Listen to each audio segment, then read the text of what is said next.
こんなところに冷蔵庫があるんだけど。僕は子育てしながら山形を満喫する一児のパパ。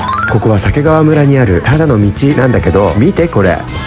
どうやらここは無人でチョコバナナを販売しているみたい。中を開けると、あらかわいい。ここにお金を入れ、ビニール袋を取り、自分好みのバナナをチョイス。早速お家に帰って開けてみたんだけど、チョコは想像以上に濃厚で、完熟したバナナの甘みとマッチして美味しいじゃないか。この美味しいチョコバナナは鮭川村にあるもつの柴田というお店がやってるみたい。クオリティ高いチョコバナナを味わえるので、みんなもぜひ行ってみてね。